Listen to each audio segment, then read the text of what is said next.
Treatment చేయడానికి నేను ఒప్పుకుంటున్నాను. Thank you. నేను అవుట్ హౌస్కి వెళ్ళి ట్రీట్మెంట్కి ఏర్పాట్లు చేస్తాను.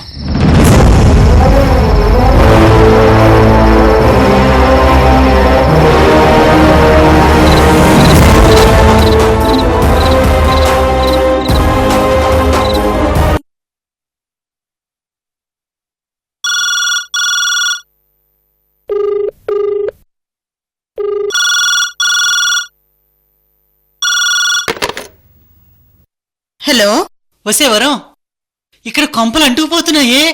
ఏమైనాదమ్మా? నాకు చలి జ్వరం మొదలైందే. సరే, ఇంటికొచ్చి హాస్పిటల్ తీసుకెళ్తాను. అబ్బా, ఆ జ్వరం కాదే, కృష్ణవేణి జ్వరం. కృష్ణవేణి జ్వరం ఏందమ్మా? టైఫాయిడ్, మలేరియా, చికెన్ గున్యా ఈ జ్వరాలతో పాటు కృష్ణవేణి జ్వరం అని ఒకటిందిలే. ఆ జ్వరానికి మందు లేదే. ఏమ్మా, నీ డొంక తిరుగుడు మాటలు తీసి నువ్వేం చెప్పదలుచుకున్నావో అదే చెప్పు. మీ అల్లుడు కిందన్నారు, మజ్జిగ ఇవ్వాలి. ఓసిని మజ్జిగ పాడుగాను, తిన్నగా వినవేంటే నువ్వు? అబ్బబ్బా, చెప్పి చావమ్మా. ఈ రోజు అర్ధరాత్రి 12 గంటలకు అవుట్ హౌస్ లో తిరణాలు జరుగుతున్నాయే. తిరణాలేందమ్మా? అబ్బా, అదేనే, ఆ వంశీకి అవుట్ హౌస్ లో అర్ధరాత్రి 12 గంటలకి ఆ పిచ్చి డాక్టర్ మనోజ్ తో ట్రీట్మెంట్ చేయిస్తున్నారే. అవునా? ఇన్ని రోజులు ఊరికే ఉండి ఆగమేఘాల మీద ఆ వంశీకి ట్రీట్మెంట్ ఎందుకు చేయిస్తున్నారో ఒక్కసారి ఆలోచించు. ఎందుకు? ఎందుకంటే అలివేణి గర్భవతి అయింది, కృష్ణవేణి కూడా గర్భవతి అవ్వాలని వాళ్ళ ప్లానే. దానికి దీనికి సంబంధం ఏందమ్మా? వసేవరం, నీదంతా వట్టి మట్టి బుర్రే. వంశీకి బాగా అయితే వాడికి శోభనం అంటే ఏమిటో తెలుస్తుంది. ఆ తర్వాత కృష్ణవేణి. అబ్బబ్బా, రామ రామ. ఏయ్, నేను వాస్తవం చెప్తుంటే నేనేదో భూత్ అన్నట్టు రామరామ అంటావేంటే? సరే, చెప్పి చావు. ఇంకా చెప్పేదేంటే, వంశీకి బాగవుతుంది, కృష్ణవేణికి పిల్లలు పుడతారు, ఆస్తంతా వంశీదే, పెత్తనమంతా కృష్ణవేణిదే. నీ కూతురు వేలుముద్ర కదా, వెనకేసుకోవడం రాదు, అది వట్టి అమాయకురాలు. మీ అల్లుడంటావా వదినా వదినా అని మురిసిపోవడమే తప్ప కోట్లు వెనకేసుకునే రకం కాదు. ఒక్క ముక్కలో చెప్పాలంటే మన అలివేణి అరవిందుల పరిస్థితి, మయూరి శశిధర్ల పరిస్థితి ఒక్కటేనే. కృష్ణవేణి మనసులో ఎంత కుట్రుందో నాకు ఈ రోజు అర్థమైందే వరం. రత్నప్రభ అరవింద్ని కొడుకు కొడుకు అని అంటుందే గాని అసలు ప్రేమే లేదని నాకు ఈ రోజు తెలిసిందే వరం. అదేనే పెళ్లి రోజు ఇంత హడావుడిగా పిచ్చోడి ట్రీట్మెంట్ చేయించాల్సిన అవసరం ఏంటి? సృజనకు కూడా తన మేనల్లుడు అరవింద్ మీద ప్రేమ లేదని నాకు పూర్తిగా తెలిసిపోయిందే వరం. నువ్వే చూడు, ఈ ట్రీట్మెంట్ జరిగి వంశీ బాగైతే నీ అల్లుడు ఇదే ఇంటికి వాచ్మెన్ అవుతాడు. నీ కూతురు అలివేణి ఈ ఇంట్లో కృష్ణవేణికి వంట మనిషి అవుతుంది. మా అవునే, నేను అమ్మను కాబట్టే ముందు చూపుతో చెప్తున్నాను. అయితే ఇప్పుడు ఏం చేయమంటావే? చూడు, రేపు వంశీకి బాగయ్యాక నీ కూతురు అల్లుడు పరిస్థితి దిగజారక ముందే నువ్వు అల్లుడు జాగ్రత్త పడండి. ఆస్తులు మీ అల్లుడు వాటా ఎంత? కంపెనీలో షేర్ ఎంత? క్యాష్లో షేర్ ఎంత? స్థిరాస్తులెంత? పొలాలెన్ని? బంగారం ఎంత? మొత్తం ఎంత? వెండి ఎంత? గ్లాసులు, తట్ట, బుట్ట అన్ని. అమ్మా, నీకు దండం పెడతాను. నాకెందుకో ఇలా లేనిపోయినవి చెప్పి నా మనసుని పాడు చేస్తున్నావు. ఓసిని అమ్మ కడుపు కాలా, నీ కూతురు బతుకు నాశనం అయిపోతుందంటే నిన్ను పాడు చేయొద్దంటావేంటే? ఏమ్మా, నువ్వు చెప్పేది వింటూ ఉంటే ఒకవైపు మనసంతా కృష్ణవేణి మీద కోపంతో రగిలిపోతా ఉంది. ఇంకోవైపు ఆలోచిస్తూ ఉంటే పాపం వంశీకి బాగైతే తన జీవితం బాగుపడుతుందనిపిస్తుంది. నువ్విలా ఆలోచించుకే, అలివేణి మాత్రమే నీ కూతురు, అలివేణి గురించే ఆలోచించు. నువ్వెన్నైనా చెప్పమ్మా, వంశీబాబుని చూస్తుంటే జాలేస్తుంది. కడపత్తయ్య కడపత్తయ్య అంటూ కొంగు పట్టుకు తిరుగుతాడు.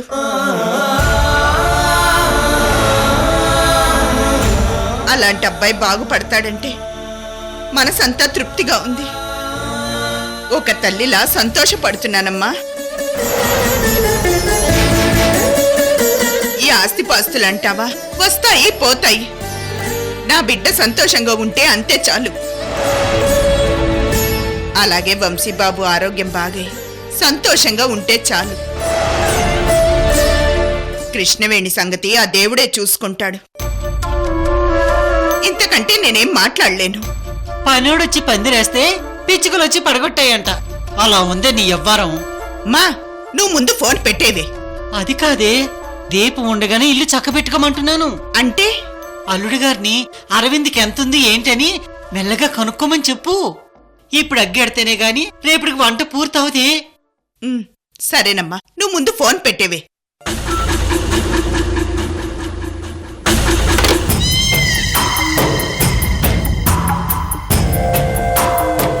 ఇన్ని రోజులు వరం కడుపున ఆ తెంగర అలవేన ఎలా పుట్టిందా అనుకునేదాన్ని. అసలు తెంగరది వరమే. అమ్మ కూతుళ్ళిద్దరూ తెంగర కొండలే. ఏంది వంశీ బాబుకి ట్రీట్మెంట్ చేస్తాండారా?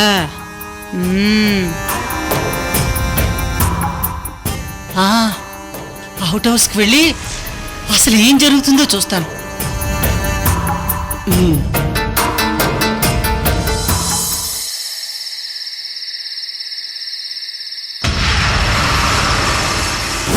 మిస్టర్ మనోజ్, ట్రీట్మెంట్ చేసి వంశీగాడిని మగాన్ని చేస్తావా?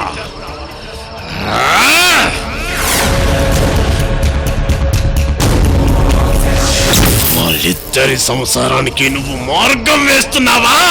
అది జరగదు మిస్టర్ మనోజ్.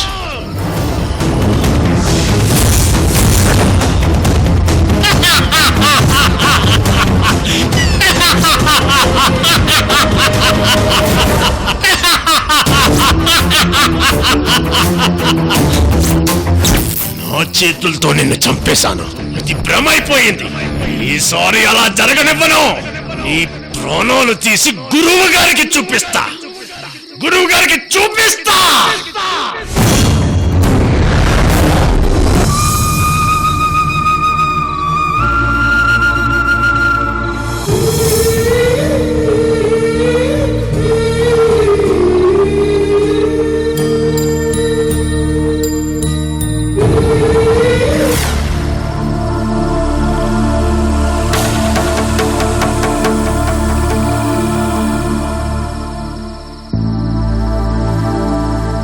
మనోజ్ గారు ఏదో ఇంపార్టెంట్ విషయం చెప్పాలన్నారు. అదే ఎలా చెప్పాలా అని నాలో నేను మదన పడుతున్నాను కృష్ణవేణి గారు. మీ ప్లాన్ ప్రకారం ట్రీట్మెంట్కి ఎటువంటి ప్రాబ్లం లేదు కదా? అదంతా ఓకే, బట్ ఏంటో చెప్పండి. మొహమాట పడకుండా మీకేం కావాలో అడగండి. అన్ని ఏర్పాట్లు చేయడానికి మేం సిద్ధంగా ఉన్నాం.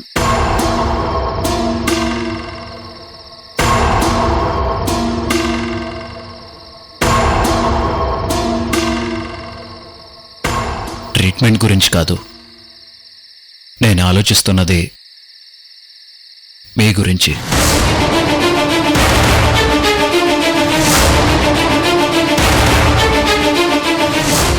కృష్ణవేణి గారు, మీరంటే నాకు చాలా అభిమానం. మీరు వంశీని ఎందుకు పెళ్లి చేసుకున్నారో నాకు తెలీదు, బట్ మీలాంటి గొప్ప వ్యక్తిత్వం ఉన్న అమ్మాయి భారీగా అందరికీ దొరకటం చాలా కష్టం.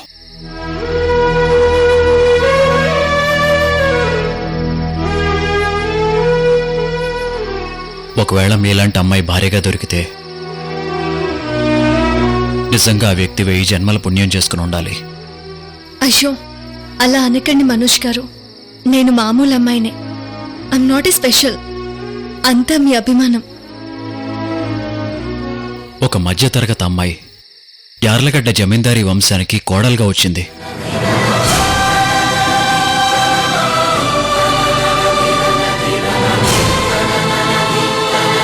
మీ ఫ్యామిలీకి మీరు దేవత అయ్యారు. అత్తయ్య, మామయ్య, మరిది అన్ని రిలేషన్స్ని బ్యాలెన్స్ చేస్తూ ఆ ఇంటికి దీపం అయ్యారు. అలాంటి దీపం ఈరోజు కొడికొట్టుకుపోతుందేమోనని భయంగా ఉంది కృష్ణవేణి గారు.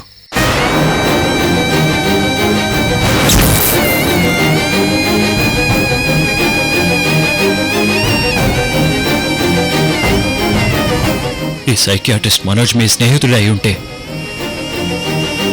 ఈ ట్రీట్మెంట్ నేను ప్రాణం పోయినా చేయను. నేను మీ శ్రేయోభిలాషిని అయితే అసలు ట్రీట్మెంటే వద్దంటాను.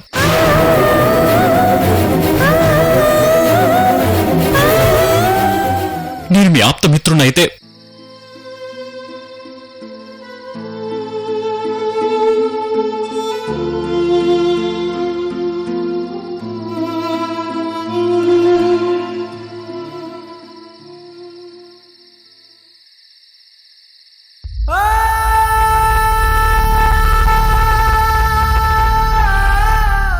మనోజ్ గారు, ఒక సైకియాట్రిస్ట్ ఎంత స్ట్రాంగ్గా ఉంటారో నేను మిమ్మల్ని అబ్జర్వ్ చేశాను. అలాంటి మీరు ట్రీట్మెంట్ గురించి మాట్లాడుతుంటే మీ గొంతులో వణుకు చూస్తున్నాను.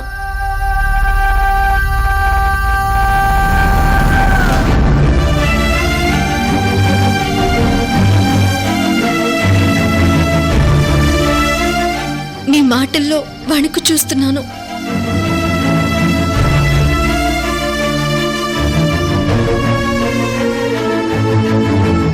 మీరు ట్రీట్మెంట్లో రిస్క్ ఉంటుందని చెప్పాకే మేమంతా ప్రిపేర్ అయ్యాం.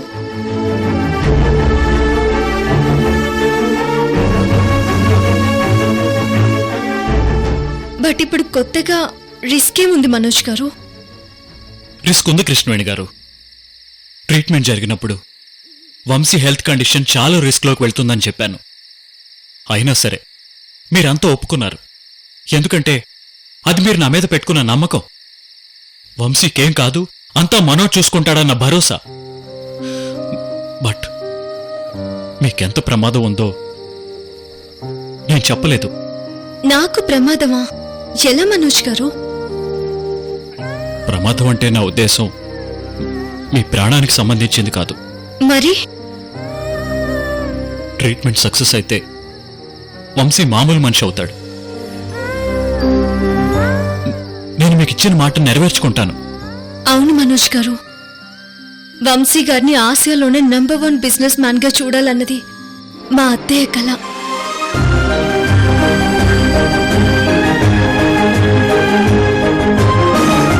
వంశీ గారికి ట్రీట్మెంట్ జరిగి మామూలు మనిషి అవ్వాలన్నది నా కల.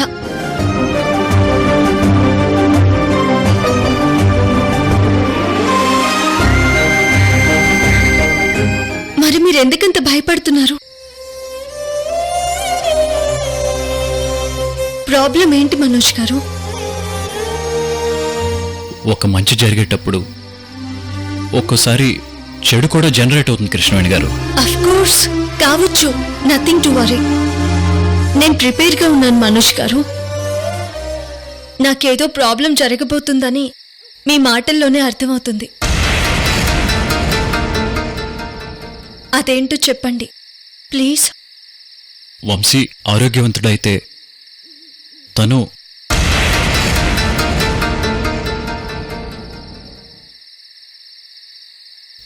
గతం పూర్తిగా మర్చిపోతాడు.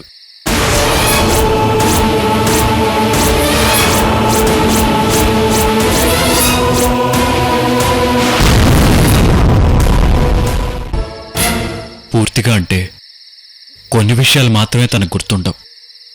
సపోజ్ మీ ఫ్యామిలీ మెంబర్స్ అందరినీ గుర్తుపడతాడు, వాళ్ళంతా గుర్తుంటారు. బట్ మీరు మాత్రం తనకు గుర్తుండరు.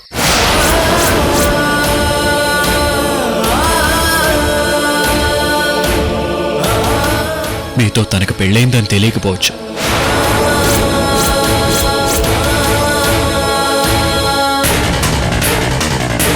మీరు తాళి కట్టించుకున్న భార్యను తెలియకపోవచ్చు.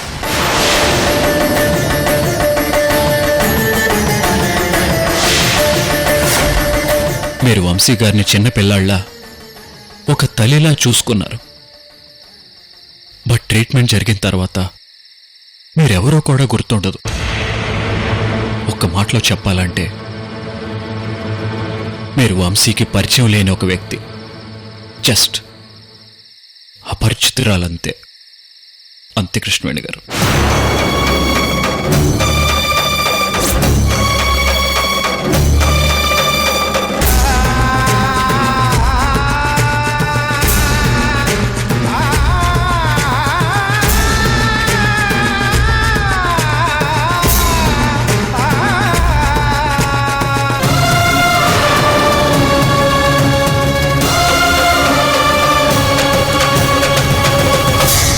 ఇన్ని సంవత్సరాలుగా కళ్ల ముందే కొడుకున్నా అమ్మా అని పిలిపించుకోలేక రత్నప్రభ గారు ఎంత మానసిక క్షోభ అనుభవించారో మీరు చూసే ఉంటారు.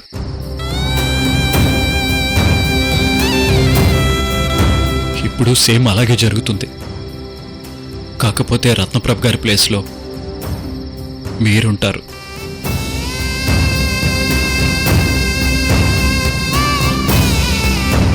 కొడుకు కోసం రత్నప్రభ గారు ఎంత తల్లడిల్లారు, అదే రకంగా తన కళ్ల ముందు భారీగా మీరు తిరుగుతున్నా వంశీ మిమ్మల్ని పట్టించుకోడు, గుర్తు పట్టలేడు, అసలు గుర్తించడు. భర్త కళ్ల ముందు ఉన్న భార్యని గుర్తించలేనప్పుడు అది ఎంత నరకంగా ఉంటుందో భార్యకే తెలుస్తుంది.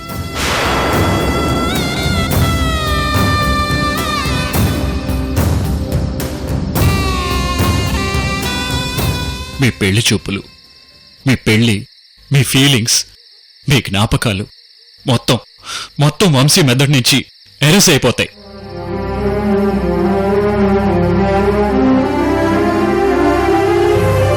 మీరు తన భార్య అన్న మెమరీ సెల్స్ మొత్తం తుడిచిపెట్టుకుపోతాయి కృష్ణవేణి గారు.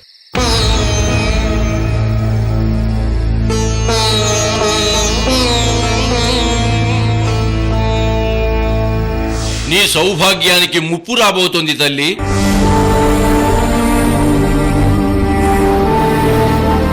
నీ 7 అడుగుల దాంపత్యంలో ఎడబాటు.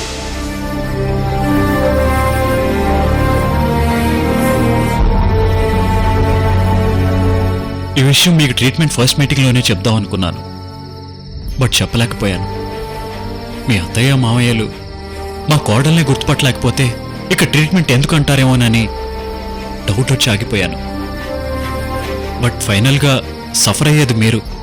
ఒక సైకియాట్రిస్ట్గా బాధ్యతతో చెప్పాలి, అది నా డ్యూటీ. అందుకే నేను చెప్పాను.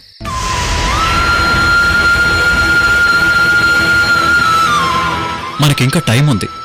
మీరు ట్రీట్మెంట్ వద్దంటే ఏదో ఒక రీజన్ చెప్పి ఆపేస్తాను. నో, వద్దు మనోజ్ గారు. నా కళ్ళ ముందు నా భర్త హీరోలా తిరగడం నేను చూడాలి. నన్ను భార్యగా గుర్తించకపోయినా పర్వాలేదు, బట్ నా వంశీ పిచ్చోడని మాత్రం ఎవరూ మాట్లాడుకోకూడదు. నా కళ్ళ ముందు వంశీ గారు మామూలు మనిషి నిలబెడితే చాలు, నా మనసు సంతోషంతో నిండిపోతుంది. తాళి ప్రతి భార్య గుండెల మీద ఉంటుంది, కానీ భార్య గుండెల్లో ఎంత ఆనందం ఉన్నదన్నదే ఇంపార్టెంట్. అసలు మా జమీందారి యార్లగడ్డ వంశం వారసుడు సింహంలా తిరుగుతుంటే చాలు. ఈ జీవితానికి అంతకంటే ఇంకేం కావాలి మనోజ్ గారు? That's it.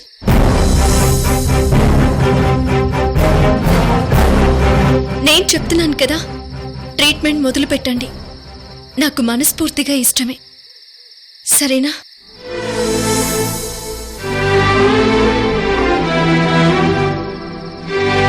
ఈ ప్రపంచంలో మనమేమిచ్చినా రుణం తీర్చుకోలేని వ్యక్తులు ఇద్దరే, ఒకరు తల్లి, ఒకరు భార్య అంటారు. ఈరోజు ఆ వాస్తవాన్ని కళ్ళతో చూస్తున్నాను కృష్ణవేణి గారు.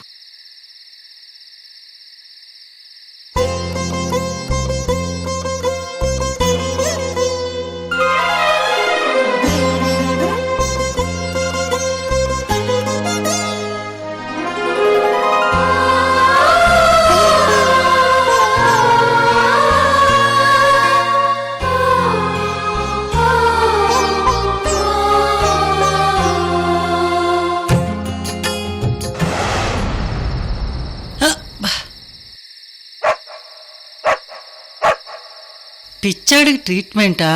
అది అర్ధరాత్రి. చూస్తా చూస్తా.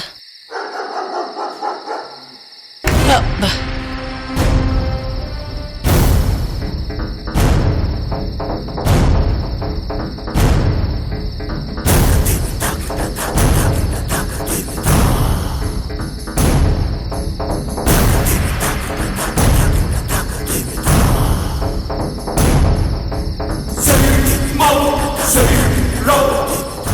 పనిలో పని.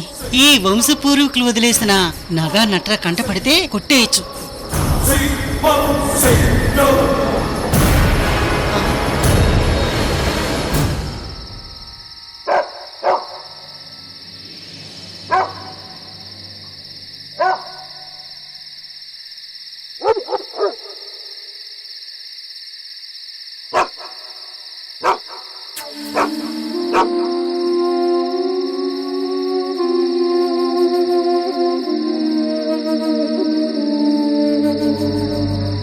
వీళ్ళేంటి, వీళ్ళ వేషాలేంటి? ఓ నాయనో, నన్ను గాని చూశారంటే అంతే.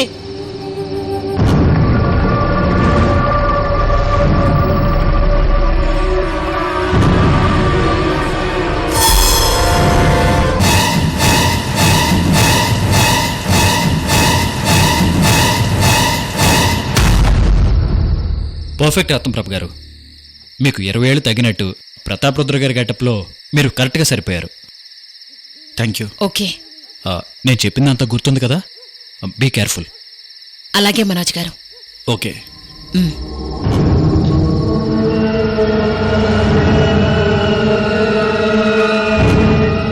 వీడేంటి ఇలా వస్తున్నాడు?